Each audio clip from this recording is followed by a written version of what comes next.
कहते हैं बहू चाहे कितनी भी संस्कारी क्यों ना हो, अगर सास की नज़रों में जगह ना बने तो हर अच्छाई भी गलती बन जाती है। एक दिन घर से सास के गहने गायब हो गए और बिना किसी सबूत के इल्जाम लग गया संस्कारिता पर।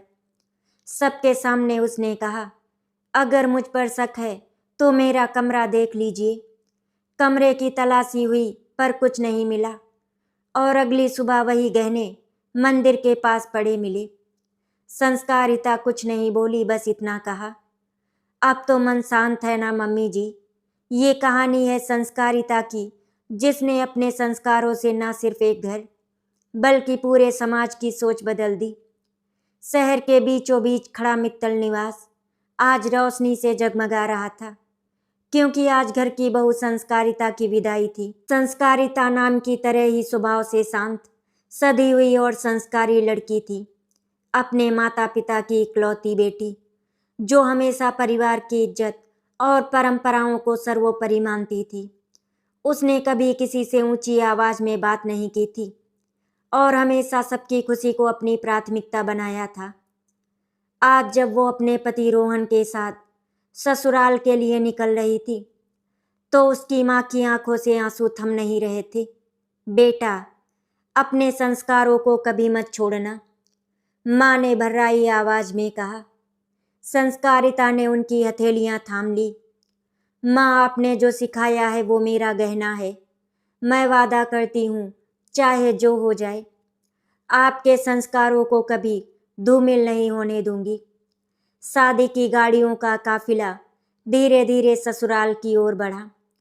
रोहन एक सीधा साधा युवक था, पर उसकी माँ शकुंतला देवी समाज में अपने रौब और सख्त स्वभाव के लिए जानी जाती थी। घर पहुंचते ही गेट पर थाल लेकर उसकी सासू माँ खड़ी थी। चेहरे पर मुस्कान जरूर थी, पर आंखों में अपनापन नहीं था। आ गई बहू रानी, अब देखना है तुम हमारे घर की मर्यादा निभा पाती हो या नहीं, शकुंतला ने हल्के तंज के साथ कहा। संस्कारिता मुस्कुराई। जी मम्मी जी, मैं अपनी तरफ से पूरी कोशिश करूंगी। पहली सुबह का सूरज नए घर की चौखट पर सुनहरी किरणें बिखेर रहा था। संस्कारिता ने साड़ी का पल्लू सिर पर रखा और रसोई में जाकर सभी के लिए चाय बनाई। उसके ससुर जी विजय मित्तल बहुत ही शांत और समझदार व्यक्ति थे। बहुत अच्छी चाय बनाई है बिटिया, उन्होंने बड़े प्यार से कहा। लेकिन तभी सासू माँ ने बीच में ही बात काट दी। पहले दिन तो सबको चाय अच्छी लगती है, असली स्वाद तो तब पता चलेगा जब रोज रोज तारीफ करनी पड़ेगी। रोहन ने बात को टालने की कोशिश की, पर फिर बोल पड़ा, मम्मी अभी तो शुरू ही हुआ है, थोड़ा वक्त दीजिए उसको।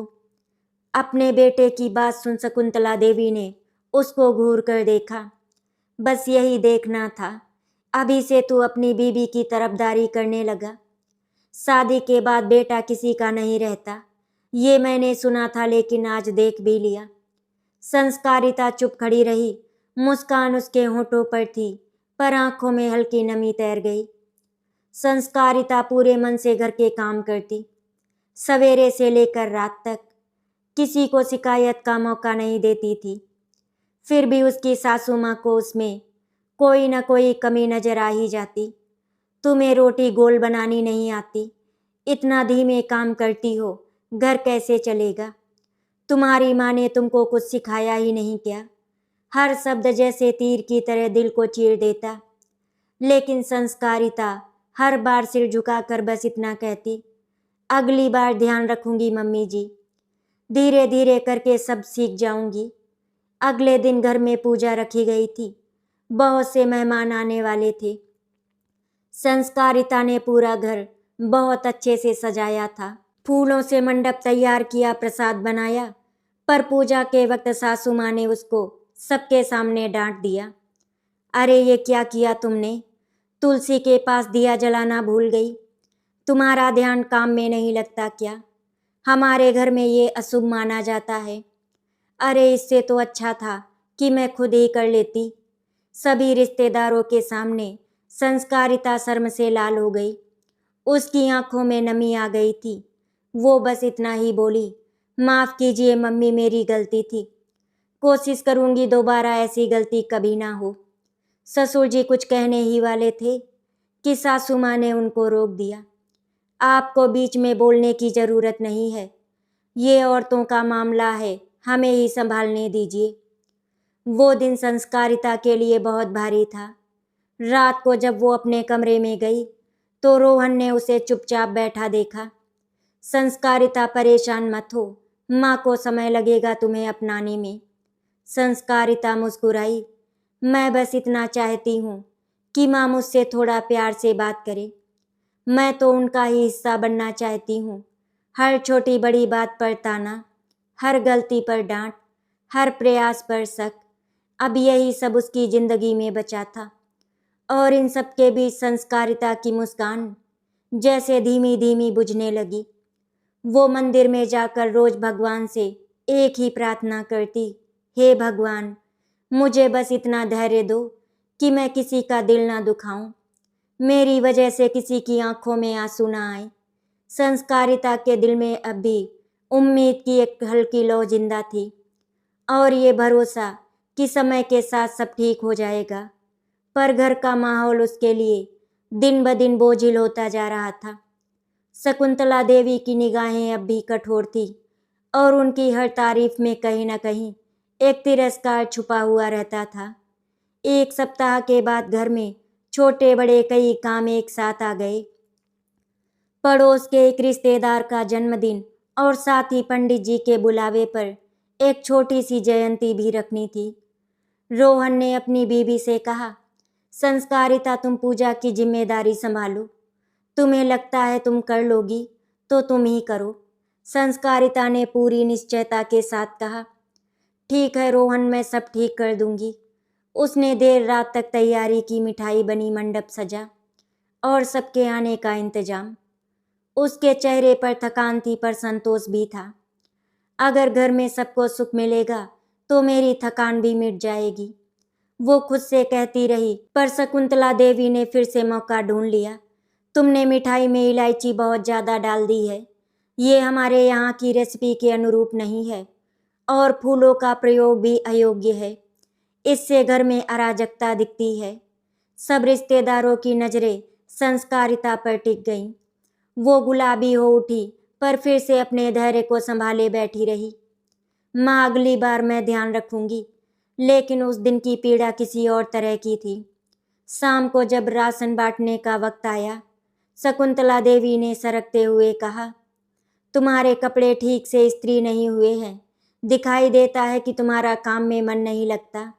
संस्कारिता बोलना चाहती थी पर बेटे रोहन ने बीच में आकर कहा, माँ रुको, आज बहुत से लोग हैं, ऐसा कहना ठीक नहीं। शकुंतला देवी ने कठोर स्वर में कहा, बेटा, तुम्हें अपनी बीबी की नसीहत करनी चाहिए, वरना लोग क्या कहेंगे। रोहन का चेहरा लाल हुआ पर वो चुप रहा, क्योंकि उसे सास की निष्ठा और शक्ति का सम्मान था और साथ ही उसकी पत्नी को दुखते देखकर कुछ बोलने की हिम्मत नहीं होती थी। कुछ दिन बाद घर में एक छोटी बच्ची आई। वो पड़ोस की नन्ही पायल थी, जो अक्सर संस्कारिता के पास खेलती और कहानियाँ सुनती थी। संस्कारिता उसे बहुत प्यार करती थी। पायल की माँ घर की आर्थिक परेशानियों की वजह से उदास रहती। एक दिन पायल बीमार पड़ गई। तेज बुखार और दर्द था। पायल की माँ ने सांत्वना पाना चाहा, पर गांव नहीं बल्कि शहर होने के कारण अस्पताल जाने में समस्या आ रही थी। संस्कारिता ने बिना देर किए पायल को गोद में उठाया और अस्पताल पहुंची। उसने अपने जेब के पैसे से दवा दिलवाई, ठीक उसी तरह जैसे माँ बेटी के रिश्ते में किया जाता है, बिना किसी दिखावे के प्यार से। जब वो घर लौटी तो रात का समय था। सासू माँ ने देखा तो उनको और चिढ़ हुई। तुम्हें बहुत ज़्यादा फुर्सत है क्या, जो ऐसे सबके बच्चों को पालोगी? उसने कहा। मम्मी जी, बात बस इतनी थी कि वो एक छोटी बच्ची थी, मैं अपनी इंसानियत नहीं छोड़ सकती।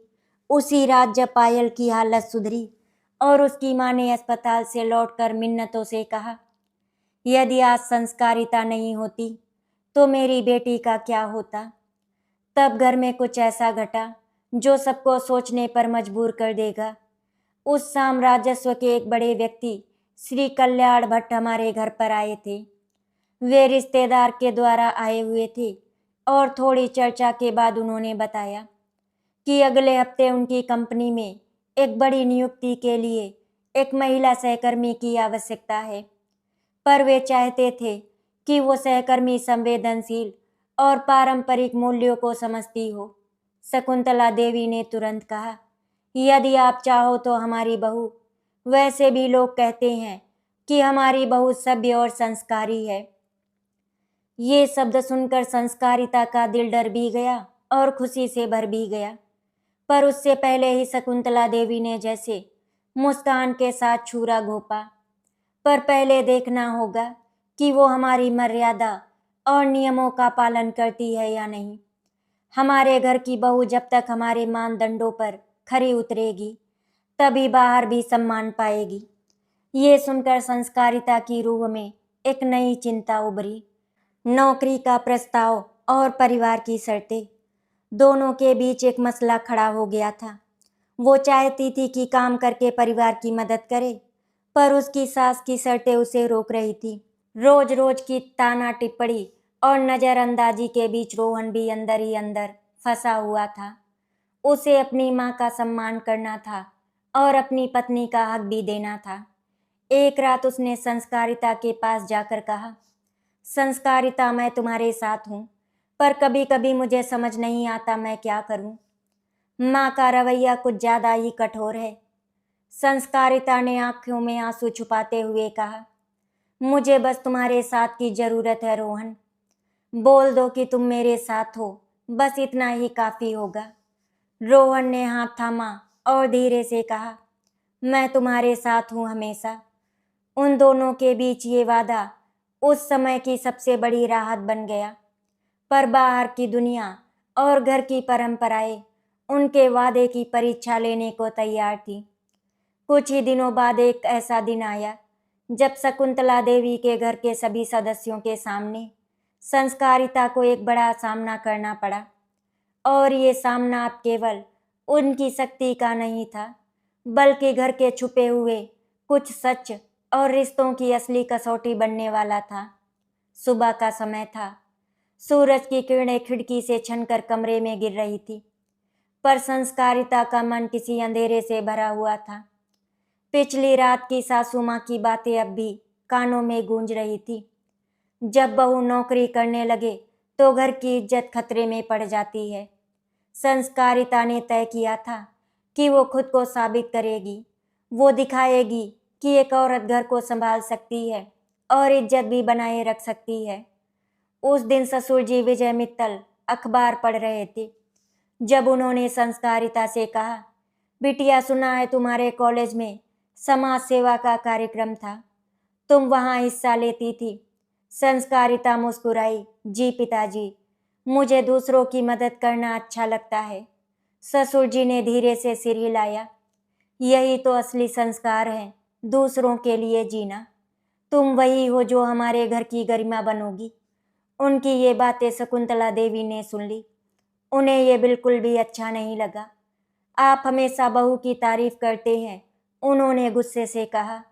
घर की औरतें अगर ज़्यादा सिर उठाने लगे तो मर्यादा टूट जाती है। विजय मित्तल चुप रहे, पर उनके दिल में ये चुभ गया कि उनकी पत्नी अब अपनी बहू में अच्छाई देखना भी अपराध समझने लगी है। कुछ दिनों बाद घर में एक छोटा विवाद हुआ। गहनों का डिब्बा गायब था, जो शकुंतला देवी हमेशा अपनी अलमारी में रखती थी। पूरा घर जैसे हिल गया। शकुंतला देवी ने बिना सोचे समझे कहा, मेरे गहने कहाँ गए?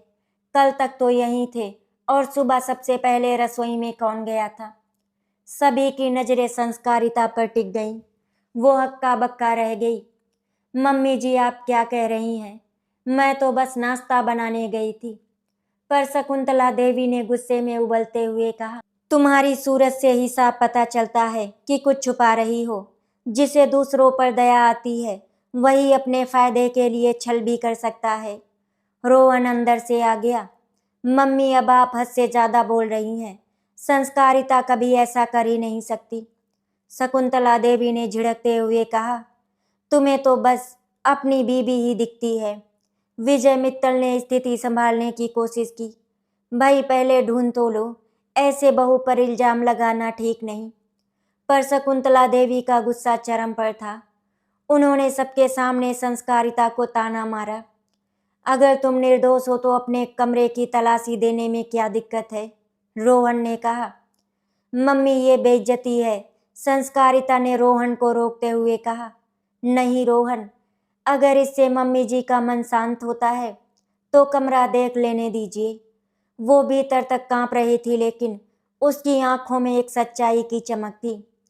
पूरा घर कमरे में आ गया। सब जगह देखा गया, अलमारी, दराजे, यहाँ तक कि बैग तक खोल दिए गए, लेकिन कुछ भी नहीं मिला। विजय मित्तल ने गंभीर स्वर में कहा, अब कुछ कहना है किसी को? शकुंतला देवी चुप हो गई, पर संस्कारिता की आंखों से आंसू गिर चुके थे। गहनों की वजह से नहीं, बल्कि अपने ही परिवार की नज़र में चोर कहलाने की वजह से। वो बिना कुछ बोले मंदिर के पास जाकर बैठ गई। भगवान के सामने सिर झुका लिया। हे भगवान, मैं बस अपने सच के साथ रहना चाहती हूँ। झूठ की जीत ना हो, बस यही दुआ है। सुबह सुबह नौकरानी ने आवाज लगाई, मालकिन ये देखिए, गहनों का डिब्बा तो मंदिर के पास गिरा हुआ है। पूरा घर सन्न रह गया। ससुर जी ने डिब्बा उठाया और बोले, यही है तुम्हारा डिब्बा शकुंतला। अब शकुंतला देवी का चेहरा उतर गया। वो कुछ बोल नहीं पा रही थी। सबकी नजरें संस्कारिता पर थी, जो बस धीरे से बोली, मम्मी जी अब तो मन शांत है ना आपका? कमरे में सन्नाटा फैल गया। रोहन की आंखों में गर्व था और ससुर जी की आंखों में आंसू। विजय मित्तल ने कहा, हमने अपने जीवन में बहुत कुछ देखा है, पर ऐसी बहू कहीं नहीं देखी जो अपमान के बाद भी मर्यादा से जवाब दे। शकुंतला देवी अंदर ही अंदर पिघलने लगी, पर अहंकार ने उनके होंठों को बांध रखा था। संस्कारिता बालकनी में बैठी थी, हवा चल रही थी और वो सोच रही थी कि क्या रिश्ते इतने कमजोर होते हैं कि भरोसा एक पल में टूट जाए। तभी ससुर जी उसके पास आए। बिटिया, उन्होंने धीरे से कहा, आज जो हुआ वो गलत था, पर तुमने जिस धैर्य से सब सहा, वही तुम्हारी सबसे बड़ी ताकत है। संस्कारिता ने मुस्कुराते हुए कहा, पिताजी मम्मी नाराज नहीं है, वो बस गलत फहमी में है। एक दिन वो भी समझ जाएंगी। विजय मित्तल ने सिर हिलाया। हाँ, वो दिन जरूर आएगा जब तुम्हारे संस्कार उनका अहंकार तोड़ेंगे। शकुंतला देवी करवटें बदलती रहीं। उन्हें अपनी गलती का एहसास हो रहा था, पर वो अपनी बहू के आगे झुक नहीं पा रही थी। वो सोचती रही, जिस बहू ने बिना कुछ कहे मेरे शक को सह लिया, क्या वो वाकई उतनी बुरी है जितनी मैं सोचती हूँ? उनके दिल में पहली बार एक हल्का सा पश्चाताप उभरा, पर वो अभी जुबान तक नहीं पहुंचा था। रात की निस्तब्धता में जब सब लोग सो चुके थे, संस्कारिता मंदिर के सामने बैठी थी। दिए की लौ हिल रही थी, जैसे उसकी जिंदगी की थरथराहट को दर्शा रही हो। वो सोच रही थी, क्या वाकई अच्छाई हमेशा जीतती है, या उसे भी साबित होने के लिए दर्द सहना पड़ता है? उसकी आंखों से आंसू गालों पर बह निकले, पर तभी एक मुलायम आवाज ने उसके आंसुओं को थामा। संस्कारिता। वो रोहन था, उसके पास आया और उसके आंसू पोंछते हुए बोला, संस्कारिता, तुमने जो भी सहा मैं जानता हूँ, वो किसी के बस की बात नहीं थी। मैं शर्मिंदा हूँ कि मैं उस वक्त तुम्हारे साथ खुलकर खड़ा नहीं हो सका। संस्कारिता ने हल्की मुस्कान के साथ कहा, रोहन, पति पत्नी का रिश्ता शिकायतों से नहीं, समझ से चलता है। तुम मेरे साथ हो, बस यही मेरे लिए काफी है। रोहन ने उसका हाथ थाम लिया। अब वक्त है कि सबको दिखा दे असली ताकत क्या होती है, संस्कारों की, संयम की और सच्चाई की। शकुंतला देवी की नींद देर से खुली। वो आईने के सामने खड़ी खुद को देख रही थी। पहली बार उन्हें अपने ही चेहरे में कठोरता दिखाई दी। उनकी आंखों में झलकता अहंकार अब उन्हें चुभने लगा था। नीचे रसोई में संस्कारिता पहले से काम में लगी हुई थी। जब सासू माँ नीचे उतरी तो संस्कारिता ने तुरंत चाय थमाई और मुस्कुराकर कहा, मम्मी जी लीजिए बिना इलायची वाली चाय, आपको पसंद है ना। वो पल कुछ ऐसा था कि शकुंतला देवी का दिल पिघल गया। उन्होंने कप थामा पर आंखें झुकी हुई थी। उन्होंने कहा, संस्कारिता कल जो कुछ हुआ वो शब्द जैसे उनके गले में अटक गए। संस्कारिता ने तुरंत कहा, मम्मी जी बीती बातों को भूल जाइए। आपका इस तरह पैर के नीचे बैठकर माफी मांगना मेरे संस्कारों में नहीं। आपको माफ करना है और वो मैंने कर दिया। शकुंतला देवी की आंखें भर आई, पर उन्होंने कुछ नहीं कहा। एक दिन की बात है, घर में रिश्तेदारों का जमावड़ा था, क्योंकि मित्तल परिवार की सिल्वर वेडिंग एनिवर्सरी थी। शकुंतला देवी ने सोचा कि इस मौके पर कुछ ऐसा किया जाए जो लोगों को दिखा सके कि उनका परिवार कितना सुसंस्कृत है। उन्होंने संस्कारिता से कहा, बहू ये पूरा आयोजन तुम संभालो। देखो तुम्हारे संस्कारों की असली परीक्षा। वो आवाज अब पहले जैसी कठोर नहीं थी, उसमें थोड़ी उम्मीद थी। संस्कारिता ने मुस्कुराते हुए कहा, जी मम्मी जी, ये मेरे लिए सम्मान की बात है। पूरा घर फूलों से सजा था। मेहमान एक एक करके आने लगे। संस्कारिता ने हर व्यक्ति का स्वागत हाथ जोड़कर किया। सभी उसके व्यवहार से प्रभावित थे। कार्यक्रम शुरू हुआ। मंच पर विजय मित्तल और शकुंतला देवी बैठे थे। सभी रिश्तेदारों के सामने संस्कारिता ने माइक्रोफोन संभाला। आज का दिन सिर्फ एक उत्सव नहीं है, ये रिश्तों की जड़ें मजबूत करने का अवसर है। माँ पिताजी ने 25 साल साथ में बिताए हैं, अच्छे और बुरे दोनों वक्त में। आज अगर हम उनका आशीर्वाद पाते हैं तो ये हमारी नहीं, उनके संस्कारों की जीत है। सब तालियां बजाने लगी। शकुंतला देवी की आंखें भर आई। उन्होंने पहली बार महसूस किया कि उनकी बहू के शब्दों में अपनापन था, दिखावा नहीं। फिर संस्कारिता ने सास ससुर के पांव छुए। माँ, आपकी शक्ति ने मुझे सिखाया कि औरत अगर अपने संस्कारों में मजबूत रहे तो उसे कोई झुका नहीं सकता। और पिताजी, आपने सिखाया कि सम्मान किसी पद का नहीं, व्यवहार का होता है। पूरा हॉल भावनाओं से भर गया। शकुंतला देवी रो पड़ी। उन्होंने सबके सामने संस्कारिता को गले से लगा लिया। बहू नहीं, बेटी है तू मेरी। मैंने तुझे देर से पहचाना। विजय मित्तल की आंखों में आंसू गिर पड़े। रोहन पीछे खड़ा था, गर्व से भीगा हुआ। घर का माहौल पूरी तरह बदल चुका था। जहां पहले ताने और शक की आवाज गूंजती थी, वहां अब हंसी और अपनापन था। शकुंतला देवी अब हर सुबह संस्कारिता के साथ पूजा करती और जब वो काम पर जाने लगती तो आशीर्वाद देती। जा बेटा, जो जो कर इज्जत के साथ कर। तेरे संस्कार ही हमारी पहचान है। संस्कारिता अब समाज सेवा के साथ साथ महिलाओं के लिए एक छोटा सा सिलाई केंद्र चलाने लगी थी। वो कहती, घर संभालने वाली औरत ही समाज को संभालना सिखा सकती है। उसकी मेहनत और विनम्रता ने परिवार को ही नहीं, मोहल्ले को भी बदल दिया था। शकुंतला देवी धीरे से आई और संस्कारिता के पास बैठ गई।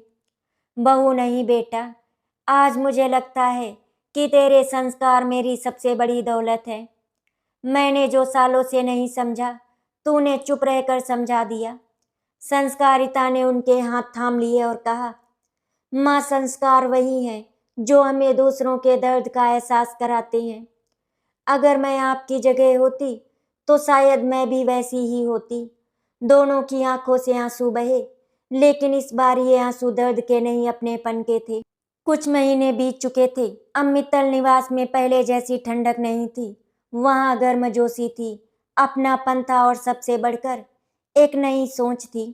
शकुंतला देवी अब पहले जैसी नहीं रही। वो अब बहू को बहू नहीं, बेटी कहकर पुकारती थी। सुबह की पूजा में जब वो घंटी बजाती तो संस्कारिता उनके साथ होती। दोनों के बीच अब एक अनकहा लेकिन मजबूत रिश्ता बन चुका था। संस्कारिता का सिलाई केंद्र अब छोटे कमरे से बढ़कर पूरे मोहल्ले का प्रशिक्षण केंद्र बन चुका था। उसने अपनी जैसी कई और महिलाओं को जोड़ा जो घर में चुपचाप सहती थी, अपने सपनों को दबा चुकी थी। वो उन्हें सिखाती, अगर हम अपने संस्कारों को ताकत बना ले तो समाज हमें कभी कमजोर नहीं कहेगा। हर दिन 10-12 औरतें वहां आती, सीखती, हंसती और नई उम्मीद लेकर जाती। धीरे धीरे उस केंद्र का नाम हो गया संस्कार स्त्री प्रशिक्षण केंद्र। स्थानीय समाचार पत्र ने संस्कारिता पर लेख छापा। मित्तल परिवार की बहु संस्कारिता, जिसने संस्कारों को आत्मनिर्भरता में बदला। लेख पढ़कर ससुर जी भावुक हो उठे। उन्होंने अखबार शकुंतला देवी के सामने रखा और मुस्कुराते हुए बोले, देखो शकुंतला, ये वही बहू है जिसे कभी तुमने घर की मर्यादा के लिए खतरा समझा था। अब वही हमारी पहचान बन गई है। शकुंतला देवी ने अखबार को सीने से लगा लिया। हाँ, अब लगता है भगवान ने मेरी आंखें खोल दी, उन्होंने धीमे से कहा। नगर निगम की तरफ से एक सम्मान समारोह रखा गया। संस्कारिता को महिला उत्थान पुरस्कार मिलने वाला था। सारे परिवार को निमंत्रण मिला। वो मंच पर पहुंची हल्के गुलाबी सूट में, माथे पर सिंदूर और आंखों में विनम्र चमक लिए। पूरा हॉल तालियों से गूंज उठा। स्टेज पर जाकर उसने कहा, ये सम्मान मेरा नहीं, मेरे परिवार का है। कभी मेरी सासू माँ ने मुझे सिखाया कि असली इज्जत घर के संस्कारों से बनती है। आज मैं उन्हीं संस्कारों को लेकर समाज में आई हूँ। सभी तालियां बजाने लगे, पर सबसे ज्यादा भावुक वो थी शकुंतला देवी। उनकी आंखों से आंसू लगातार बह रहे थे। वो उठी, मंच पर आई और संस्कारिता के गले लगकर बोली, बहू, आज तूने मुझे सास नहीं माँ बना दिया है। पूरा हॉल इस दृश्य से भावुक हो गया। रोहन और ससुर जी दोनों गर्व से खड़े थे। घर लौटते वक्त शकुंतला देवी ने संस्कारिता से कहा, बेटा, अब मैं चाहती हूँ कि तू इन औरतों के लिए कुछ बड़ा करे। जो हमने तेरे साथ किया वो किसी और के साथ ना हो। संस्कारिता ने उसकी गोद में सिर रख दिया। माँ, आपके आशीर्वाद से ही तो मैं ये सब कर पाई। अब हम दोनों मिलकर उन औरतों के लिए रास्ता बनाएंगे जो सिर्फ संस्कार निभाती हैं लेकिन सपनों को भूल जाती हैं। संस्कारिता और शकुंतला देवी दोनों मिलकर एक नया प्रोजेक्ट शुरू करती हैं, संस्कार फाउंडेशन, जो महिलाओं को कौशल, आत्मसम्मान और सम्मानजनक जीवन सिखाने का काम करता है। वो कहती, संस्कारों का मतलब सिर्फ सिर झुकाना नहीं होता, बल्कि सही के लिए डटे रहना भी होता है। अब शहर में हर जगह उनकी चर्चा थी। रिश्तेदार जो पहले ताने मारते थे, अब गर्व से कहते, देखो, मित्तल परिवार की बहू ने तो इतिहास लिख दिया। बालकनी में चांद निकला था। संस्कारिता, सासू माँ और ससुर जी साथ में बैठे थे। शकुंतला देवी ने कहा, संस्कारिता, जब तू पहली बार इस घर में आई थी, मैंने तुझे परखा था। अब सोचती हूँ, तूने मुझे परखा और मैं हार गई, पर यह हार मेरी सबसे बड़ी जीत है। संस्कारिता मुस्कुराई। माँ, कोई हारे या जीते, अगर परिवार एक हो जाए तो वही सबसे बड़ी जीत है। विजय मित्तल ने दोनों को आशीर्वाद दिया। तुम दोनों ने इस घर को ही नहीं, समाज को भी जीना सिखा दिया है। मित्तल परिवार की बहू और सास, संस्कार और परिवर्तन की मिसाल। सर्दी की एक सुहानी सुबह थी। संस्कार फाउंडेशन अब शहर की जानी मानी संस्था बन चुकी थी। हर हफ्ते दर्जनों महिलाएं वहां आती, नई शुरुआत सीखती, अपने सपनों को फिर से पंख देती। संस्कारिता के दिन अब और भी व्यस्त रहते, पर उसके चेहरे पर हमेशा वही शांति, वही स्नेह रहता। वो सबको कहती, काम बड़ा या छोटा नहीं होता, भावना बड़ी होती है। संस्कार वही है जो किसी की जिंदगी में रोशनी भर दे। शहर के महापौर ने संस्कारिता और उसकी सास शकुंतला देवी को महिला सशक्तिकरण कार्यक्रम में मुख्य अतिथि के रूप में आमंत्रित किया। कार्यक्रम का विषय था घर की चार दीवारी से समाज की ऊंचाई तक एक नारी की यात्रा। मंच पर जब संस्कारिता और शकुंतला देवी पहुंची तो पूरा सभागार खड़ा होकर तालियां बजाने लगा। सबके बीच वो दृश्य सबसे भावुक था, जहां सास अपनी बहू के पीछे नहीं, उसके साथ चल रही थी। संस्कारिता ने माइक संभाला। उसकी आवाज में विनम्रता और दृढ़ता दोनों थी। आज से कुछ साल पहले मैं सिर्फ एक बहू थी, डर में, उम्मीद में और संस्कारों के साए में जीती हुई। मैंने सीखा कि संस्कार सिर्फ झुकाने के लिए नहीं बल्कि संभालने के लिए होते हैं और हर सांस में एक माँ छुपी होती है, बस उसे महसूस करने की जरूरत होती है। शकुंतला देवी की आंखें छलक उठी। उन्होंने मंच पर आकर कहा, मैंने अपनी बहू को परखा और उसने मुझे इंसान बना दिया। अब समझ आई है कि संस्कारों की कीमत सोने से नहीं दिल से आकी जाती है। पूरा हॉल तालियों की गड़गड़ाहट से गूंज उठा, लेकिन जीवन का असली इम्तिहान अभी बाकी था। कुछ हफ्तों बाद शहर के पास वाले गांव में भीषण आग लग गई। कई घर जल गए, महिलाएं और बच्चे बेघर हो गए। जब ये खबर संस्कार फाउंडेशन तक पहुंची तो संस्कारिता तुरंत वहां पहुंची। धुएं और चीखों के बीच उसने सबको संभालना शुरू किया। कपड़े बांटे, बच्चों को दवा दी और महिलाओं को हिम्मत दी। पर तभी एक बूढ़ी औरत का हाथ जलते मलबे के नीचे दबा हुआ था। लोग डर के मारे पास नहीं जा रहे थे। संस्कारिता बिना सोचे समझे दौड़ी। वो आग के बीच घुस गई और अपनी साड़ी का पल्लू फाड़कर उस औरत का हाथ खींच निकाला। आग ने उसके हाथ जला दिए, पर उसने पीछे मुड़कर नहीं देखा। संस्कारिता के हाथ पट्टियों में लिपटे हुए थे। शकुंतला देवी पास बैठी थी, आंसू थम नहीं रहे थे। बेटा, मैं तेरे हाथों को देख नहीं पा रही। संस्कारिता मुस्कुराई। माँ, ये चोट नहीं है, ईश्वर का आशीर्वाद है। अब मेरे संस्कारों की पहचान सिर्फ शब्दों से नहीं कर्मों से है। शकुंतला देवी ने उसके माथे को चूमा। तूने तो माँ सीता को भी मात दे दी। बहू, तूने साबित कर दिया कि संस्कार कमजोरी नहीं, सबसे बड़ी ताकत है। फाउंडेशन ने गांव वालों के लिए नया आश्रय बनाया। उसका नाम रखा गया माँ शकुंतला गृह, शकुंतला देवी के नाम पर। उद्घाटन के दिन संस्कारिता ने सबके सामने कहा, माँ ने मुझे सिखाया कि बदला लेने से अच्छा है बदलना।